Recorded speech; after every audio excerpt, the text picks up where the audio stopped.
I try to comfort people who I see are grieving, and I see that they're very emotional and thinking about their father, maybe who passed last year.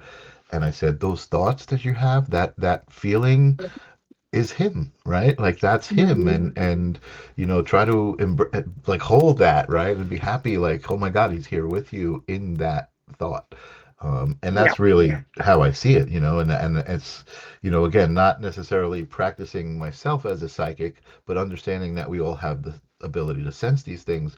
Yep. Like, definitely empathy, right? Like when I'm Hmm. around somebody who's grieving and crying, like I almost start crying, right? It's a very emotional feeling Yep. because I'm very sensitive to it.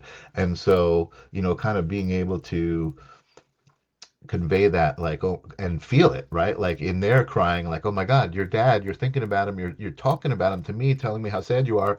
I feel him. He's here right now. You Yeah. know what I mean? Yeah, amazing. Very cool. Yeah. It is beautiful. Yeah, I love that.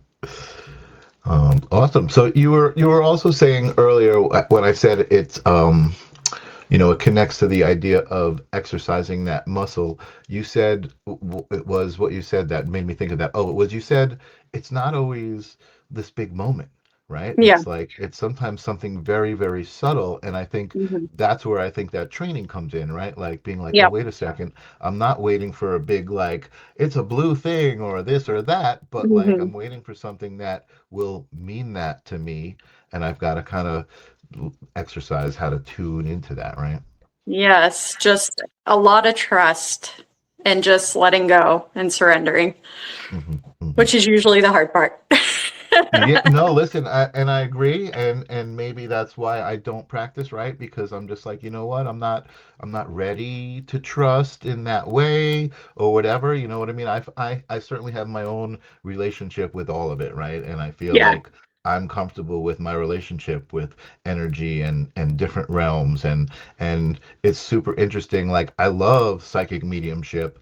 I love going to readings and being around it, but personally have no desire to go see a psychic and be like, Mhm. hey, can I talk to my granddad, or what's going to happen to me? I have no desire to do that, but when it's happening around me, I love it. Like I feel the energy. Yeah. I You could feel feel the it. energy. I definitely Hmm. do, and that's like, again, that's kind of what led me here to having interviews with all sorts of people who do all sorts of stuff, and it's Yeah. it's just so cool to hear all the stories.